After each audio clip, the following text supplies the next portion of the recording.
കാന്താരി തിങ്കളും കരിപ്പൻ പാച്ചുവും. രചന മാധുര്യ. അവതരണം ഷാഹുൽ മറയിൽ. എഡിറ്റിംഗ് ഷെരീജ് പൂനൂർ. അയ്യോ എന്റെ മോളെ, എന്താണ് തിങ്കളെ? ചാന്ദിനിയുടെ നിലവിളി കേട്ടാണ് അനിയത്തൻ അടുക്കളയിലേക്ക് ഓടിപ്പാഞ്ഞു വന്നു.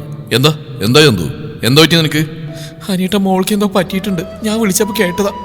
അയ്യോ നമുക്ക് അങ്ങോട്ട് പോവാം, എന്റെ കൈ കാല് വിറക്കുക, നമുക്ക് അങ്ങോട്ട് പെട്ടെന്ന് പോവാൻ അനിയട്ട. നെഞ്ചിൽ കൈവച്ച് അലറി വിളിക്കുന്നവളെ കണ്ട് അനിരുദ്ധനൊന്നും മനസ്സിലായില്ല. എന്നാൽ തിങ്കളിന് എന്തോ പറ്റിയെന്ന് അയാൾക്ക് ഉറപ്പായി. ചാന്ദിനി ഒരുവിധ അടക്കി തിങ്കളിനെ ഒന്നുകൂടെ വിളിച്ചു നോക്കി. ഇല്ല, കോള് പോകുന്നില്ല. നമുക്ക് പോവാനിയേട്ടാ, ഇനി എന്റെ മോളെ കാണണം. ചാന്ദിനിയുടെ നിലവിളി പിന്നെയും ഉയർന്നു. പാർത്തി അങ്ങോട്ട് പോയിട്ടില്ലേ ചന്തു? ഞാൻ അവനൊന്ന് വിളിക്കട്ടെ, നീ കരയാണ്ടിരിക്കുക. ബാഗ് എടുക്കുക, വാതിൽ കൂട്ടിക്കോ, നമുക്കിപ്പോൾ തന്നെ പോവാം. ചാന്ദിനിയോടായി പറഞ്ഞ് പാർത്തിയെ വിളിച്ച് അനിരുദ്ധം പുറത്തേക്ക് ഇറങ്ങുമ്പോൾ വെപ്രാളപ്പെട്ട് ബാഗ് എടുക്കാൻ ഓടുന്നുണ്ട് ചാന്ദിനി. ബാഗും എടുത്ത് വാതിലും പൂട്ടി അവർ ഇറങ്ങുമ്പോൾ പാർത്തിയെ വിളിച്ചിട്ട് കിട്ടാതെ അതിലും ടെൻഷനായി പുറത്തു നിൽക്കുകയാണ് അനിരുദ്ധൻ. അയാൾ പെട്ടെന്നെന്തോ ഓർത്ത പോലെ ഫോൺ എടുത്ത് സുധാകരനെ വിളിച്ചു. 2 റിങ്ങിൽ തന്നെ അയാൾ ഫോൺ എടുത്തു. എടോ മോളവിടെ ഒറ്റക്കാ, എന്തോ പറ്റിയിട്ടുണ്ട്, ഒന്ന് വേഗം പോയി നോക്ക്. വെപ്രാളത്തിൽ സുധാകരൻ ഫോൺ എടുത്ത വശം എന്തൊക്കെയോ അനിരുദ്ധൻ പരവേശപ്പെട്ട് പറയുമ്പോൾ ആൾക്കൊന്നും പിടികിട്ടില്ല. എന്താ സാറിന് അയാൾ അവിടുന്ന് ചോദിക്കുമ്പോൾ അടുത്ത നിമിഷം നിങ്ങളുടെ കാര്യം വ്യക്തമായി ഒറ്റ ശ്വാസത്തിൽ അയാൾ പറഞ്ഞു. പക്ഷേ സുധാകരൻ ഡ്യൂട്ടി കഴിഞ്ഞ് വീട്ടിലെത്തിയിട്ടുണ്ടായിരുന്നില്ല. ഒരു ആക്സിഡന്റ് കേസ് വന്ന് ചെറുത്തേരിയിൽ നിന്ന് ദൂരെയാണ് അയാൾ. എന്നാലും സാർ പേടിക്കണ്ട, പ്രണവിനെ വിളിച്ചു പറയാൻ ഞാൻ, അവനവിടെ ഉണ്ട്. അവൻ അങ്ങോട്ട് പോകുമെന്ന് അനിരുദ്ധനെ സമാധാനിപ്പിച്ച് സുരേന്ദ്രൻ ആ കോള് കട്ട് ചെയ്ത് അടുത്ത നിമിഷം പ്രണവിനെ വിളിക്കാനായി തിരക്കുള്ള ഭാഗത്തുനിന്ന് മാറി നിന്നു. എന്താ നിയേട്ടാ, എന്തായി? പാർട്ടി വിളിച്ചിട്ട് കിട്ടിയോ? ചാന്ദിനി അവന്റെ കയ്യിൽ പിടിച്ച് കുലുക്കി. താൻ പേടിക്കാതിരിക്കുക, ഞാൻ സുരേന്ദ്രനെ വിളിച്ച് പറഞ്ഞിട്ടുണ്ട്. പ്രണവ് അവിടേക്ക് എത്തിപ്പോ, തിങ്കളുടെ ഒന്നും പറ്റില്ല, വാ നമുക്കിവിടെ പോവാൻ അങ്ങോട്ട്. പറയലും ചന്തുവിനെയും അനിരുദ്ധനുള്ളിൽ നിറഞ്ഞ ഭയം പുറത്തു കാണിക്കാതെ പെട്ടെന്ന് അവിടെ നിന്ന് ഇറങ്ങി അവരുടെ തറവാട്ടിലേക്ക് നടന്നു. അനിരുദ്ധന്റെ കാർ അവിടെയാണ് കിടക്കുന്നത്. അടങ്ങി നിക്കടിയോളെ! ജയരാജന്റെ ആക്രോശം. നിലവിളിച്ചുകൊണ്ട് തിങ്കളയാളുടെ കയ്യിൽ കിടന്ന് കുതിരിക്കൊണ്ട് രക്ഷപ്പെടാനുള്ള പഴുതുകൾ തേടി. കയ്യിലെ കത്തിയുടെ പിടി അവൾ ഇനിയും വിട്ടിട്ടില്ല. ആളുടെ 2 കൈയും പിന്നിലേക്ക് ആക്കി പിടിച്ച് മുഖത്തേക്ക് മുഖമടുപ്പിച്ചു കൊണ്ടുവരികയാണ് അയാൾ. ആളുടെ അരയിലൂടെ ശ്രീയത്തിന്റെ കൈകളും ചുറ്റുന്നുണ്ട്. ശരീരത്തിന്റെ ശക്തി ചോർന്നു പോകുന്ന നിമിഷങ്ങൾ. എന്നാൽ മനസ്സിന്റെ ധൈര്യം കൊണ്ട് പോരാടാതിരിക്കാൻ അവൾക്ക് പറ്റില്ലല്ലോ. പലതും സഹിച്ചും പൊരുതി അവൾ ഇങ്ങോട്ടെത്തിയത് ഈ നീചന്മാരുടെ മുന്നിൽ മാന അടിയറവെച്ച് ചാവാനാണോ? കയ്യിൽ നിന്ന് ഊർന്നു പോകാൻ നിൽക്കുന്ന കത്തിയിൽ മുറുകെ പിടിച്ചവൾ ശ്രീയത്തിന്റെ കൈ അകക്കണ്ണിലൂടെ ലക്ഷ്യം വെച്ചവൾ ശക്തിയിൽ വരയുമ്പോൾ നിമിഷ നേരത്തിൽ അവന്റെ പുറം കൈയിൽ നിന്ന് ചോര തെറിച്ചു.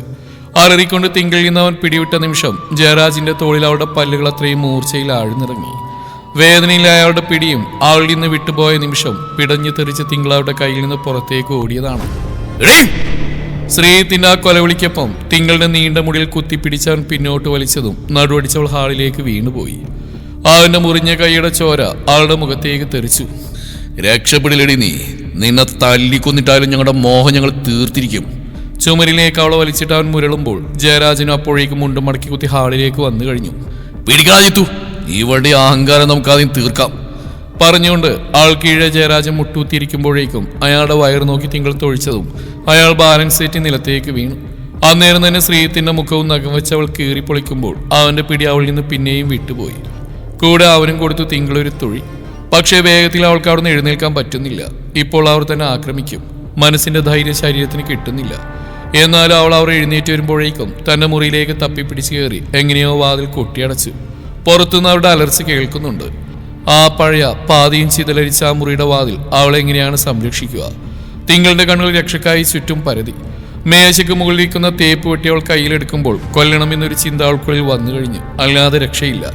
അതിനൊപ്പം വാശി കാണിക്കുന്ന, കുറുമ്പ് കാണിക്കുന്ന, കടലോളം പ്രണയം ഒളിപ്പിച്ചിരിക്കുന്ന ഒരുവന്റെ മുഖവും മുറിയിലെ കണ്ണാടിയിൽ ആ നിമിഷം അവൾ കണ്ടു.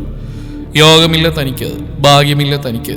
അലറിക്കരയാൻ തോന്നി തിങ്കളിന്. സഹിക്കാൻ പറ്റുന്നില്ല ഹൃദയവേദന. ശാപം കിട്ടിയ ജന്മമാണ് തന്റെ, നരകിച്ച് തീർന്നേ പറ്റൂ. അല്ലെങ്കിൽ ആളത് ചിന്തിച്ച് കഴിഞ്ഞില്ല. അപ്പോഴേക്കും പുറത്തുള്ളവരുടെ ആഞ്ഞുള്ള 2 തള്ളലിൽ വാതിലിനൊപ്പം തിങ്കൾ നിലത്തടിച്ച് വീണുപോയി. പിടഞ്ഞവൾ എഴുന്നേൽക്കുമ്പോഴേക്കും ശ്രീത്ത് അവളുടെ മേലേക്ക് ചാടി വീണതേ തെറിച്ചുപോയ തേപ്പ് വെട്ടി തപ്പിയെടുത്തവൾ അവന്റെ പുറം നോക്കി അടിച്ചു.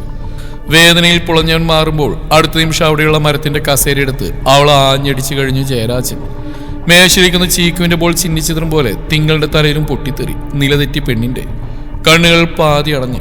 കൈയും കാലൊടിഞ്ഞു തൂങ്ങിയ പോലെ അവൾ ആ ബോൾ പൊട്ടിയ കുപ്പിച്ചിലിനും വെള്ളത്തിനപ്പുറത്തേക്ക് കുഴഞ്ഞു വീഴുമ്പോൾ ശ്രീത്തും ജയരാജനും പരസ്പരം നോക്കി. ചത്ത മുതലാളി, എവിടുന്ന് അവളുടെ അഭ്യാസങ്ങളൊക്കെ കഴിഞ്ഞടാ. ഇനി അടങ്ങി കിടന്നോളൂ. നീ അങ്ങോട്ട് പോയി ആ മുറിഞ്ഞ കൈ കെട്ടിവെക്കാൻ നോക്ക്. അപ്പോഴേക്കും ഞാൻ എൻ്റെ പണി മുടക്കാം. വഷളൻ ചിരിയോടെ പറച്ചിലിനൊപ്പം അയാൾ ഇട്ടിരുന്ന ഷർട്ടിന്റെ ബട്ടൺസ് ഊരുമ്പോൾ ചോര പൊട്ടിയൊലിക്കുന്ന നെറ്റിത്തടങ്ങൾക്കൊപ്പം തിങ്കളുടെ പാതിയടഞ്ഞ കണ്ണിൽ നിന്ന് ധാരയായി കണ്ണീര് ഒഴുകിയിറങ്ങി തുടങ്ങി. ഒരിറ്റ് ശ്വാസത്തിനായി പിടയുന്ന ചീക്കു പിടഞ്ഞ അവളുടെ കവിളിനോരം വന്ന് ചാടി ചാടി പതിയെ പതിയെ ജീവൻ വിട്ടൊടുങ്ങുമ്പോൾ നിമിഷങ്ങൾക്കകം താനും മരണം പുൽകുമെന്ന് അവൾ ഉറപ്പിച്ചു. ഷർട്ടിനൊപ്പം മുണ്ടൂരിക്കളഞ്ഞ് നേർത്ത ശ്വാസവുമായി കിടക്കുന്നവളുടെ ഉടലിലേക്ക് ജയരാജൻ ആസക്തിയോടെ നോക്കി. എവിടെ പോയി നിന്റെ ശൗര്യമൊക്കെ ഇപ്പോ? ആൾക്കടുത്തേക്ക് ഇരുന്ന് ചോരയിൽ കുതിർന്നവളുടെ മുടിക്കുത്തിൽ പിടിച്ചയാൾ പകയോടെ മുരളുമ്പോൾ പൂർണ്ണമായി തിങ്കളിന്റെ കണ്ണുകൾ അടഞ്ഞു. ആ ഒരാൾ പിച്ച് ചീന്തപ്പെടാൻ പോകുന്ന ഈ ശരീരം കാണാൻ തന്റെ കണ്ണുകൾ ഇനി ഒരിക്കലും തുറക്കരുതെന്ന് ജീവൻ പോകുന്ന വേദനയിൽ അവൾ അത്രയേറെ ആശിച്ചു കഴിഞ്ഞിരിക്കുന്നു. വീണ്ടും തിങ്കൾ നിലത്തേക്ക് വീണു. അവളിട്ടിരിക്കുന്ന ചുരിദാർ ക്ഷമയില്ലാതെ ആർത്തിയോടെ അയാൾ നെടുകെ വലിച്ചു കീറുമ്പോൾ അബോധാവസ്ഥയിൽ തിങ്കളിൽ നിന്ന് ഒരു തേങ്ങൽ പുറത്തേക്ക് വന്നിരുന്നു. മുന്നിലുള്ള ട്രാഫിക് ബ്ലോക്കിലേക്ക് പാർട്ടി ഭ്രാന്തി പിടിച്ച പോലെയാണ് നോക്കുന്നത്. ഹോൺ അടിച്ച് മറ്റുള്ള യാത്രക്കാരുടെ ചെവി അവൻ പൊട്ടിച്ചു. അതിൽ നിന്ന് കുറെ ചീത്തൊക്കെ കേൾക്കുന്നുണ്ടെങ്കിലും പാർട്ടിയുടെ ചെവിയിൽ അതൊന്നും എത്തുന്നില്ല. ബ്ലോക്ക് അങ്ങ് നീങ്ങിയതും പറന്നാണ് പാർട്ടിയുടെ കാർ ആ റോഡിലേക്ക് പാഞ്ഞത്. ഇതിപ്പോൾ മൂന്നാമത്തെ ട്രാഫിക് ബ്ലോക്കാണ്. അരമണിക്കൂറോളം മുന്നേ എത്തേണ്ട സമയത്ത് നിന്നാണ് പാർട്ടി വൈകിയിരിക്കുന്നത്. പക്ഷേ വൈകിയതല്ല അവന്റെ പ്രശ്നം. നെഞ്ചിൽ വല്ലാത്തൊരു പ്രയാസം അവന്. എന്തോ അരുതാത്ത് നടക്കും പോലെ. കാർ ഓടിക്കുന്നിടയിൽ തന്നെ ഫോൺ എടുത്തു നോക്കി പാർട്ടി. റേഞ്ച് വന്നിട്ടില്ല. വന്നിട്ടുണ്ടായിരുന്നെങ്കിൽ അവളെ ഒന്ന് വിളിക്കാമായിരുന്നു. പിണക്കൊക്കെ പോയി പണി നോക്കാൻ പറ. തന്റെ പെണ്ണിനൊന്ന് കണ്ടാൽ മതി, അവളുടെ ശബ്ദം ഒന്ന് കേട്ടാൽ മതി എന്നായി അവന്. അത്രയ്ക്ക് ടെൻഷനാണ് ഉള്ളില്. ചെറുപ്പത്തേരി ടൗൺ കഴിഞ്ഞ് അവന്റെ കാറ് മുന്നോട്ട് കുതിക്കുമ്പോൾ പെട്ടെന്ന് ഫോൺ റിങ് ചെയ്തു. ഡ്രൈവ് ചെയ്തുകൊണ്ട് തന്നെ അവൻ കോൾ എടുത്തു. മിഥുനാണ് വിളിച്ചത്.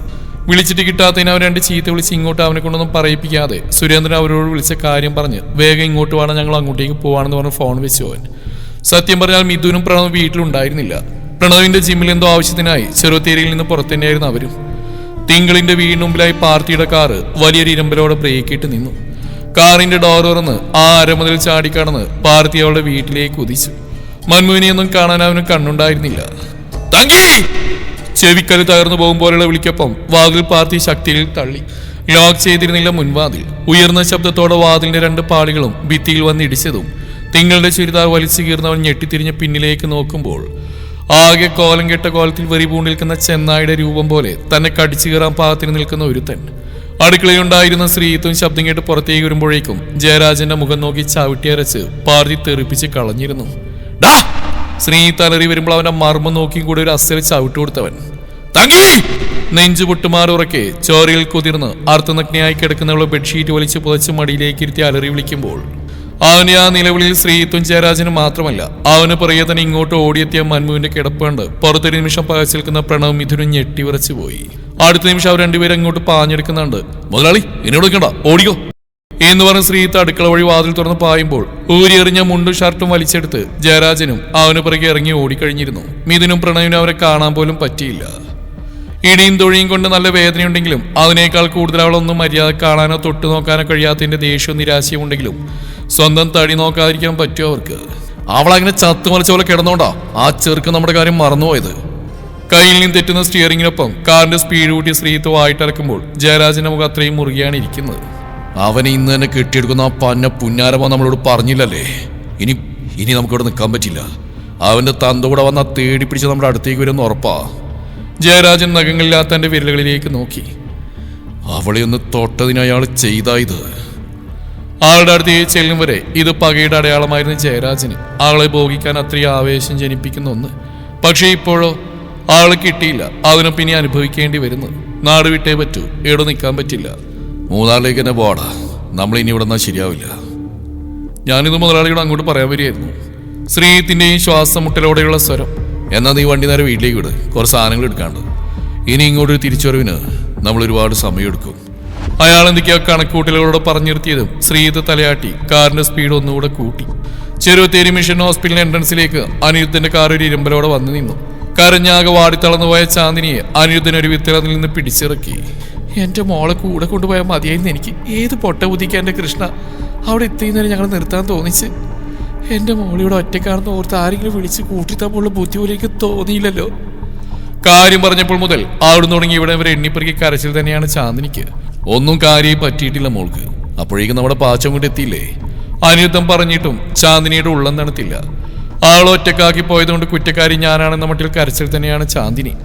പ്രണവ് വിളിച്ച് കാര്യം പറയുമ്പോൾ കോൾ കാറിൽ കണക്ട് ആയിരുന്നു. അതാണ് ചാന്ദിനിയും കേട്ടത്. അല്ലെങ്കിൽ അനിരുദ്ധന് ഈ കാര്യം ഇവിടെ എത്തിക്കഴിഞ്ഞ് അവരോട് പറയുമായിരുന്നുള്ളൂ. ICUവിന് മുമ്പിലുള്ള ചെയറിൽ പ്രവീണക്കൊപ്പം ചാന്ദിനിയെ കൊണ്ടിരുത്തിയ അനിരുദ്ധൻ അന്നേരം തന്നെ സുരേന്ദ്രനും മിഥുനും അശോകനും അവർക്ക് അടുത്തേക്ക് വന്നു. അനിരുദ്ധൻ അവരെയും കൊണ്ട് കുറച്ച് മാറി നിന്നു. മിഥുനാണ് കാര്യങ്ങളെല്ലാം അനിരുദ്ധനോട് ചുരുക്കി പറഞ്ഞു കൊടുത്തത്. മന്മുവും വീണ് കിടക്കുന്നതുകൊണ്ട് അവനെ എടുത്ത് പ്രണവ് ഉദയും കൂടിയാണ് വെറ്റിനറി ഡോക്ടറുടെ അടുത്തേക്ക് പോയത്. ആ സമയം ഉദയനല്ലാതെ പെട്ടെന്ന് വരാൻ വേറെ ആരെയും വിളിക്കാൻ പറ്റിയില്ല. ആകാശവും സൂരജ് ഇവിടെ ഇല്ലല്ലോ. നേരെ ഡോക്ടറുടെ വീട്ടിലേക്കാണ് പോയത്. മന്മുവിന് കുഴപ്പമൊന്നുമില്ല. എന്തോ മയങ്ങാനുള്ള മരുന്ന് കൊടുത്താണ് അവർ. ഇഞ്ചക്ഷൻ എടുത്തിട്ടുണ്ട്. ഇപ്പോൾ ഓക്കെയാണ് അവൻ. തിങ്കളിനെയും വാരിയെടുത്ത് പാർത്തിയും മിഥുനും അന്നേരം ഹോസ്പിറ്റലിൽ എത്തിയിരുന്നു. സത്യം പറഞ്ഞാൽ മിഥുന് തന്നെ അറിയില്ല എങ്ങനെയാണ് ഹോസ്പിറ്റലിലേക്ക് അവൻ കാർ ഓടിച്ചെത്തിയതെന്ന്. തിങ്കളുടെ ആ കിടപ്പിനേക്കാൾ അവളെ കെട്ടിപ്പിടിച്ച് ആകെ സമനിലെത്തിയ പോലെയുള്ള പാർത്തിയുടെ പെരുമാറ്റമാണ് അവന് കൂടുതൽ തളർത്തിക്കളഞ്ഞത്. പിന്നിൽ ചോരവാർന്ന് ബോധമില്ലാതെ കിടക്കുന്നവളെ പൊതിഞ്ഞടക്കി പിടിച്ച് ചങ്കുപൊട്ടിയുള്ള അവന്റെ തങ്കിവിളിയും കരച്ചിലും മിഥുന്റെ ഉള്ളിൽ ഇപ്പോഴും ഇലക്കുകയാണ്. തങ്ങളുടെ പാർത്തി തന്നെയാണോ അതെന്ന് ഒരു നിമിഷം അവന് തോന്നിപ്പോയി. തിങ്കളുടെ പാർത്തിക്ക് അത്രയ്ക്ക് ഇഷ്ടമാണെന്നറിയാം. അവളില്ലാതെ മറ്റാരെയും അവൻ സ്വീകരിക്കില്ലെന്ന് ഉറപ്പാണ്. എന്നാൽ ഇത്രത്തോളം അവളെന്ന് വെച്ചാൽ അവന് ഭ്രാന്താണെന്ന്, അവളുടെ വേദന അവന്റെ ശ്വാസം മുട്ടിക്കുന്നതാണെന്ന്, അവളുടെ ജീവൻ അവന്റെ സ്വന്തം ജീവനേക്കാൾ വിലപ്പെട്ടതാണെന്ന് മിഥുൻ ഇന്ന് മാത്രമാണ് പൂർണ്ണമായും മനസ്സിലാക്കിയത്. ഹോസ്പിറ്റലിലെത്തിയതും അവൾ ആദ്യം എമർജൻസി യൂണിറ്റിലേക്കാണ് കയറ്റിയത്. പിന്നെ അവൾ നേരെ ICUവിലേക്ക് മാറ്റി. മിഥുൻ തന്നെയാണ് ഡോക്ടറോട് കാര്യങ്ങളെല്ലാം സംസാരിച്ച് പോലീസിനെ അറിയിക്കാൻ പറഞ്ഞവർ. എല്ലാവരെയും അറിയിച്ചിട്ടുണ്ട്. അവിടെ ആകെ വാടിക്കൊഴിഞ്ഞിരിക്കുന്ന പാർത്തിയെ ചൂണ്ടിക്കാണിച്ച് ഇവിടുത്തെ CAയുടെ മകനാണെന്ന് പറഞ്ഞു മിഥുൻ. സമയം മുന്നോട്ട് പോയിക്കൊണ്ടിരുന്നു. പാർത്തിക്ക് ഒരു അനക്കം ഉണ്ടായിരുന്നില്ല അതുവരെ. മിഥുൻ അവന്റെ അച്ഛനെയും അമ്മയും വിളിച്ചിരുന്നു. 6 പേര് മുന്നേ പ്രണവും സുരേന്ദ്രൻ അവിടേക്ക് എത്തിയിരുന്നു. മന്മുവിനെ തൽക്കാലം ഉദയുടെ വീട്ടിലാക്കി. ആര് വരുന്നതും പോകുന്നതും പാർത്തി അറിയുന്നുണ്ടായിരുന്നില്ല. വല്ലാത്തൊരു ഇരിപ്പായിരുന്നു അവന്റെ. കുറച്ചു മുന്നെയാണ് ഡോക്ടർ വന്ന് തിങ്കളുടെ കണ്ടീഷനെ കുറിച്ച് പറയുന്നത്. റേപ്പ് അറ്റംപ്റ്റ് ആണെങ്കിലും ഒന്നും സംഭവിച്ചിട്ടില്ല കുട്ടിക്ക്. പക്ഷേ നെറ്റിയിലെ മുറിവ് കുറച്ച് ആഴത്തിലുള്ളതാണ്. വലത് കൈ ഒടിഞ്ഞിട്ടുണ്ട്. പിന്നെ കുപ്പിച്ചില്ലുകളോ മറ്റോ കൊണ്ട് കയറി ശരീരത്തിൽ മുറിവുകളുമുണ്ട്. ഇതുവരെ കോൺഷ്യസ് ആയിട്ടില്ല ആള്. എന്നാലും പേടിക്കാനില്ല. തിരിച്ചു വരാവുള്ളെന്ന് ഡോക്ടർ പറഞ്ഞു. അപ്പോഴാണ് പാർത്തി മര്യാദക്കൊന്ന് ശ്വാസം എടുത്ത് എല്ലാവരും കണ്ടത്.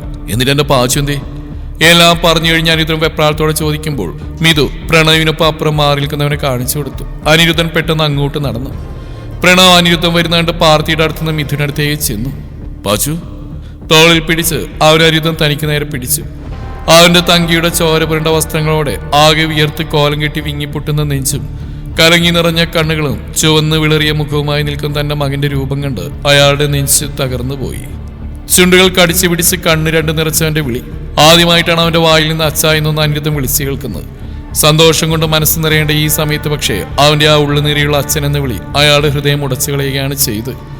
അനിരുദ്ധൻ അവരെ വാരിപ്പണം നെഞ്ചിലേക്ക് ചേർക്കുമ്പോൾ അയാളുടെ തോളിൽ മുഖം അമർത്തി പാർത്തി ഏങ്ങിപ്പോയി. എന്താണ്? ഒന്നുമില്ല, നിന്റെ തങ്കിക്കൊന്നും പറ്റിയിട്ടില്ല. അപ്പോഴേക്കും നീ വന്നില്ലേ? പിന്നെ ശരീരത്തിൽ പറ്റിയ മുറിവൊക്കെ പെട്ടെന്ന് ഉണങ്ങും. അവള് നോക്കാൻ നമ്മളില്ലേ, നീയില്ലേ? അത്രയും പറഞ്ഞ് പൊതിഞ്ഞു പിടിച്ച് അനിരുദ്ധം പറഞ്ഞു നിർത്തുമ്പോൾ കണ്ടു നിൽക്കുന്നവരുടെ മിഴികളിൽ നനവൂറി. പാർത്ഥിപതിയെ ഓക്കെ ആവുന്നുണ്ട്. അവന്മാരും അനിരുദ്ധന്റെ കടപ്പല്ലുകൾ ഞെരിഞ്ഞു. രക്ഷപ്പെട്ടു. അനിരുദ്ധനിൽ നിന്ന് വിട്ടുമാറിയ പാർത്തിയുടെ മുഖം വലിഞ്ഞു മുറുകി. എവിടേക്ക് രക്ഷപ്പെടാൻ? അനിരുദ്ധന്റെ കണ്ണുകൾ ക്രൂരമായും തിളങ്ങി. പാർത്തിയുടെയും. പിറ്റേന്ന് വൈകുന്നേരത്തോടടുത്താണ് തിങ്കളുടെ മുറിയിലേക്ക് മാറ്റിയത്. പാർത്തിയും മിഥുനും ചാന്ദിനിയും അനിരുദ്ധനും അന്നേരം അവിടെ ഉണ്ടായിരുന്നുള്ളൂ. തലയിൽ വലിയൊരു ചുറ്റിക്കെട്ടായി പ്ലാസ്റ്റർ ഇട്ട വലത് കൈ വെറുതെ താങ്ങി പിടിച്ച് ബെഡിൽ കാൽ രണ്ടും നിലത്തേക്കിട്ട് ഒരു ഇരിപ്പാണ് അവർ വരുമ്പോൾ തിങ്കൾ. ചാന്ദിനി അവൾക്ക് മുമ്പിലായി വന്നു നിന്നു. മോളെ. തൊണ്ടക്കുഴിയിൽ പൊട്ടി വരുന്ന ഒരു കരച്ചിൽ അടക്കി പിടിച്ച് ചാന്ദിനി അവളെ വിളിക്കുമ്പോൾ മിഴികൾ ഉയർത്തി തിങ്കൾ അവരെ നോക്കി. കല്ലിച്ച അവളുടെ മുഖം. നെറ്റിയിൽ മാത്രമല്ല കിട്ടിയടിയിൽ അവളുടെ തുടുത്ത കവിളുകളിലുമുണ്ട് പോറലുകൾ. ചുണ്ടിനോരം പൊട്ടി ചോര കല്ലിച്ച് കറുത്തി കിടക്കുന്നു. കഴുത്തിലും മുഖത്തും പിന്നെയും ചുവന്ന പാടുകളും വരകളും മുറിവുകളും. ചാന്ദിനിക്ക് സഹിക്കാൻ കഴിയുന്നില്ല ഇതൊക്കെ കണ്ട്. ആളുടെ മുമ്പിൽ നിന്ന് കരയരുതെന്ന് വിചാരിച്ചെങ്കിലും നിറയുന്ന കണ്ണുകളെ പിടിച്ചു നിർത്താൻ പറ്റുന്നില്ല. പക്ഷെ അതിനപ്പുറം ഇത്ര നേരം മരവിച്ചിരുന്നവരുടെ മിഴികളും ചാന്ദിനിയെ കണ്ട നിമിഷം കലങ്ങി നിറഞ്ഞു. വീണ്ടുകീറിയ ചുണ്ടുകൾ വിതുമ്പലുകൾ മറച്ചു വെക്കാൻ കഴിയാതെ വിറച്ചു തുള്ളുമ്പോൾ ആളുടെ കവളിനെ പൊതിഞ്ഞുകൊണ്ട് മോളെ എന്നൊരു പ്രാവശ്യം കൂടി വിളിച്ചു ചാന്ദിനി. അതിൽ കൂടുതലൊന്നും അടക്കി വെക്കാൻ തിങ്കളിന് പറ്റുമായിരുന്നില്ല. അമ്മേ.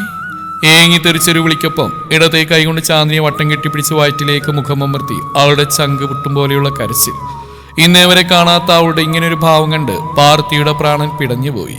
ഹൃദയം വരഞ്ഞു കീറും പോലൊരു നോവിൽ അവൻ നീറി എരിഞ്ഞു. കൺമുമ്പിൽ പൊട്ടിക്കരയുന്നവൾ തന്റെ തങ്കയല്ലിതെന്ന് തോന്നിയവന് പറ്റുന്നില്ല. ഒട്ടും ക്ഷമിച്ചിരിക്കാൻ അവന് പറ്റുന്നില്ല. അവളുടെ ഈ കരച്ചിൽ കണ്ട് അവിടെ നിൽക്കാൻ കഴിയാതെ ഭ്രാന്തെടുത്തവൻ ചുമരിൽ ശക്തിയിൽ മുഷ്ടിയുരുട്ടി ഇടിച്ചു. പുറത്തേക്ക് ഇറങ്ങിപ്പോയതും നനഞ്ഞ കണ്ണൊന്ന് അമർത്തി തുടച്ച് മിഥുന അവന്റെ പുറകെ തന്നെ പുറത്തേക്ക് പാഞ്ഞു. കരയല്ലേ മോളെ, ഒന്നുമില്ല, അമ്മയുടെ മോൾക്കൊന്നും പറ്റിയിട്ടില്ലടാ, ഇങ്ങനെ കരയല്ലേ മോളെ.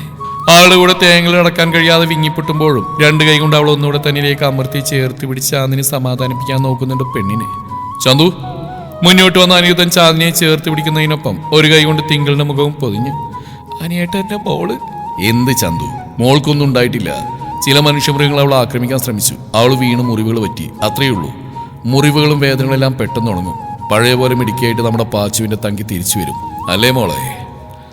ആളുടെ കവളിലും തലയിലുമായി തലോടിക്കൊണ്ട് അനിരുദ്ധന്റെ വാക്കുകൾ. തിങ്കളുടെ കരച്ചിൽ ചീളുകൾ കുറയുന്നുണ്ട്. അനിരുദ്ധൻ ചന്തുവിനെ നോയി കണ്ണടച്ച് കാണിച്ചു. ഇനി കരയരുതെന്നൊരു നിർദ്ദേശം കൂടെ അതിലുണ്ട്. തിങ്കളുടെ നോയിക്കൊള്ളാൻ പറഞ്ഞ അനിരുദ്ധം പുറത്തേക്ക് ഇറങ്ങി പോകുമ്പോൾ ചാന്ദിനി അവൾക്കൊപ്പം ബെഡിലിരുന്ന് നിറഞ്ഞൊഴുകുന്ന അവളുടെ മിഴികൾ തുടച്ചു കൊടുത്ത് നെഞ്ചിലേക്ക് തന്നെ അവളെ ചേർത്ത് പിടിച്ചു. അനിരുദ്ധൻ നേരെ പോയത് പാർത്തിയുടെ അടുത്തേക്കാണ്. പുറത്തു നിൽക്കുന്നുണ്ട് അവനും മിഥുനും. പാച്ചു. അനിരുദ്ധന്റെ ഉള്ളിൽ പാർത്തി അവരെ തിരിഞ്ഞു നോക്കി. ചുവന്ന് ഇറങ്ങിയ അവന്റെ കണ്ണുകൾ, നീല ഞരമ്പുകൾ പിണച്ചു കയറിയ നെറ്റിയും കഴുത്തും, ചോര തൊട്ടെടുക്കാൻ പാത്തിന് വലിഞ്ഞു മുറുകിയ മുഖം. എനിക്കവരെ വേണച്ചാ. പല്ലുകൾ ഞെരിച്ചമർത്തിക്കൊണ്ട് മുരളും പോലെയുള്ളവന്റെ ശബ്ദം.